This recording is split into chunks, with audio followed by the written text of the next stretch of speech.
God is an old man with a white beard. Walk into almost any church basement, any Christian bookstore, any child's Sunday school class, and you will see him. The bearded grandfather in the clouds, white hair flowing, robes draped across a throne made of cumulus, hands stretched wide like he is waiting to catch you if you fall. It is comforting, it is familiar, and it is nowhere in Scripture.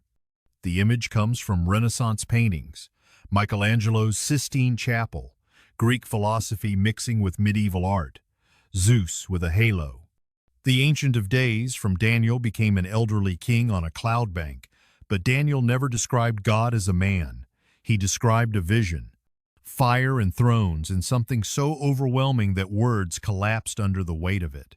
When Moses asked to see God's glory, God said no human could see his face and live.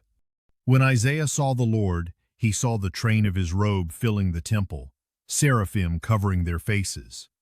The whole earth shaking. Not a man, not even close. But the image stuck because we needed something we could picture, something safe, something that would not undo us. So we turned the infinite into the familiar, and in doing so we lost the terror and majesty of who God actually is. God is spirit.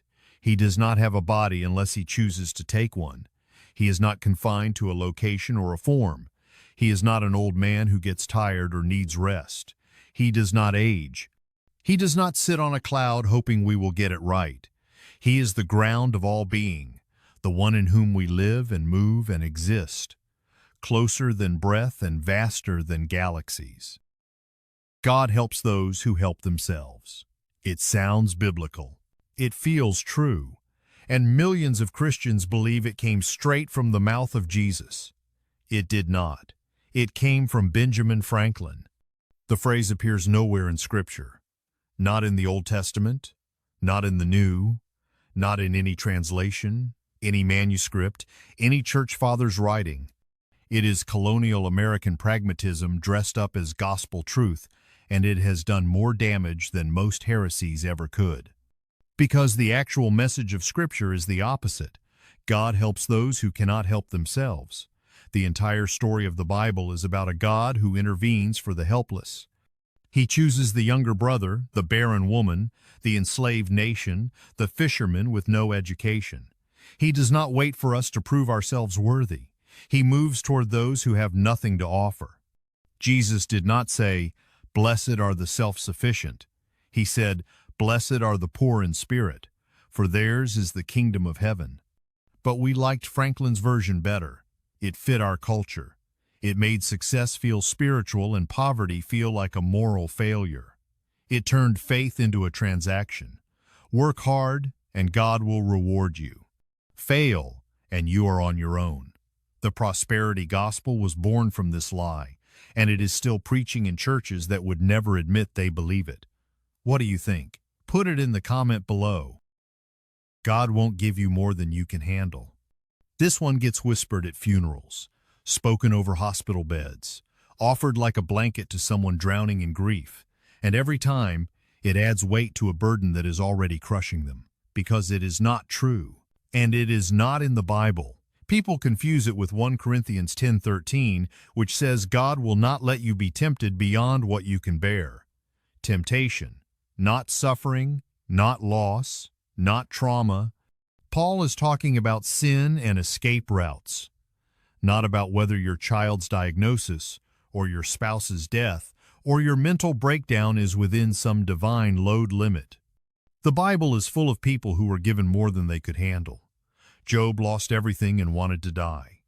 Elijah ran into the wilderness and begged God to take his life. David cried out from depths he could not climb out of.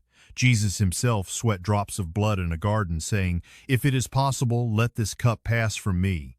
That is not someone handling it. That is someone breaking under the weight. But we say it anyway because we do not know what else to say. Because the alternative is admitting that sometimes life is too much, that faith does not equal strength, that God allows suffering we cannot survive on our own, and that terrifies us.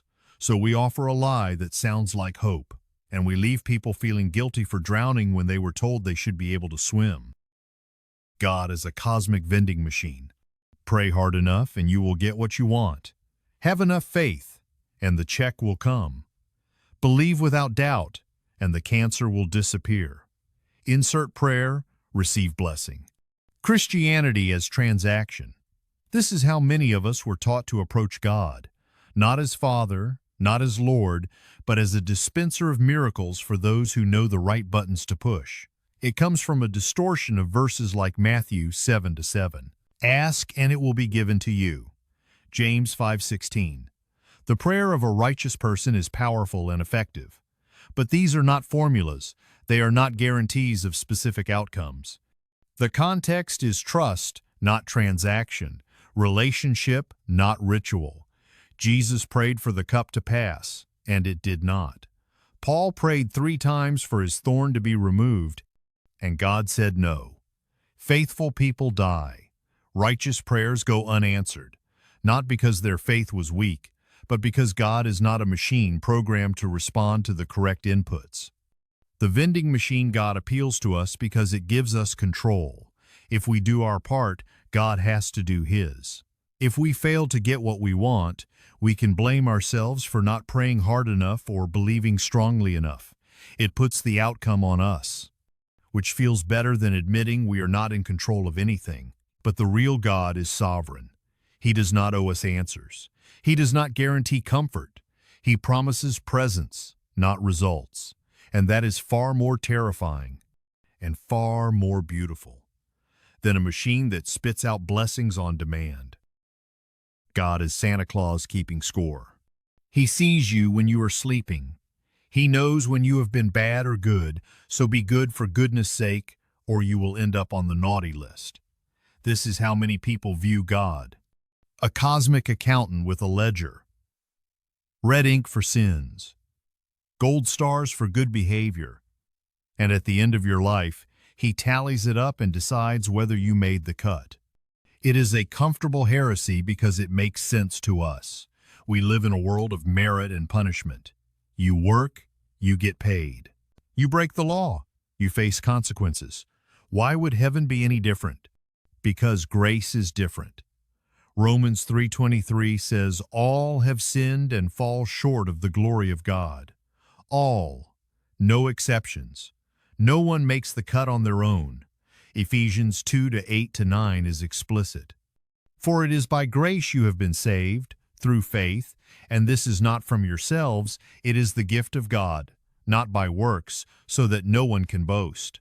Not by works, not by scorecards, not by balancing the ledger. If salvation depended on our goodness, no one would be saved. But the Santa Claus version is easier to teach. It keeps kids in line. It makes adults feel like they have control over their eternal destiny. It turns Christianity into moralism. And moralism always leads to pride or despair. Either you think you are good enough and you look down on those who are not, or you know you are not good enough and you give up entirely. God is not keeping score. He already paid the debt. The question is whether you will accept the gift or keep trying to earn what has already been given. God as 3 separate gods. Father, Son, and Holy Spirit. 3 distinct beings, 3 gods working together. The Trinity explained like a divine committee. This is modalism's opposite, and it is just as heretical. It is called tritheism, 3 gods instead of 1. And while most Christians would never admit to believing it, the way they talk about God reveals it constantly. Jesus is love, but the Father is judgment. The Holy Spirit is gentle, but God the Father is angry. As if they have different personalities, different agendas, different natures. As if Jesus has to calm down the Father. As if the Spirit is the consolation prize when Jesus is not physically here. This fractures the Godhead into pieces that do not fit back together. The Bible is clear. Hear, O Israel, the Lord our God, the Lord is one God, not 3. The Trinity is not 3 gods in a trench coat pretending to be one. It is one God existing eternally in 3 persons. Same essence, same nature, same will. What the Father does, the Son does. What the Son reveals, the Spirit confirms. They are not separate. They are not divided. They are one. But we struggle with this because our minds cannot hold it. So we simplify. We divide. We assign roles like a corporate flowchart. And in doing so, we lose the mystery. And we lose the truth. God is not three gods. He is one God, eternally three.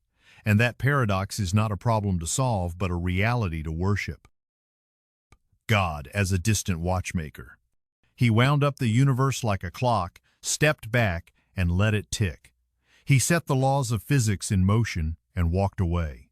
He does not intervene. He does not answer prayer. He does not care about the details of your life. He is the architect who finished the building and moved on to the next project.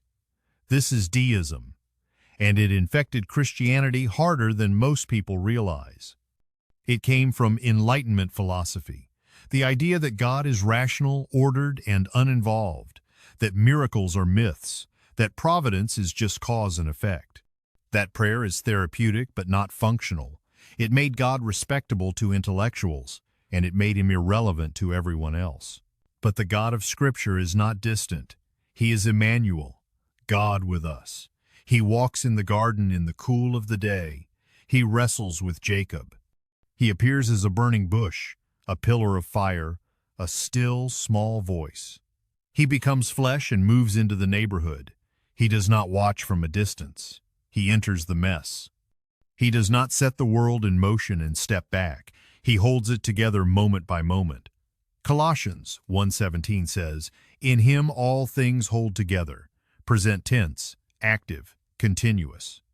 The watchmaker God is appealing because it removes the problem of unanswered prayer. If he is not involved, we do not have to wrestle with why he does not act. But it also removes hope. If he does not intervene, we are alone. And that is not the God of the Bible. That is not the God who hears the cry of the oppressed, who numbers the hairs on your head, who knows when a sparrow falls. God hates sinners. God hates the sin but loves the sinner. That is what we were taught. That is what we repeated. And then we turned it into a weapon. Because in practice it became an excuse to hate people while pretending we were honoring God. I do not hate you. I just hate your lifestyle. I do not reject you. I reject your sin. And somehow that was supposed to feel like love. But here is the problem. The phrase is not in the Bible, and the theology behind it is not quite right either. God does not separate people from their actions like we do. He does not love you in the abstract while despising what you do in reality. He loves you as you are, while calling you to become something more. John 3:16 does not say, God so loved the righteous. It says, God so loved the world. Romans 5-8 says, while we were still sinners, Christ died for us. Not after we cleaned up, not after we got it right. While we were still broken, still sinful, still far from him. That is the scandal of grace. God does not wait for us to be lovable. He loves us into transformation. But the phrase, hate the sin, love the sinner, gives us permission to judge while feeling righteous about it. It lets us draw lines around who is acceptable and who is not. It turns love into tolerance at best and condemnation at worst. The truth is harder. God loves without condition, and he calls us to do the same, not to approve of everything, not to call evil good, but to love the way he loved, fully, recklessly, without keeping score. These are the images we inherited. The ideas we assumed were biblical because they sounded true. The comfortable lies we built our faith on because the real God was too wild, too mysterious, too dangerous to control. But faith built on falsehood cannot hold, and the longer we cling to these distorted versions of God, the further we drift from the one who actually is.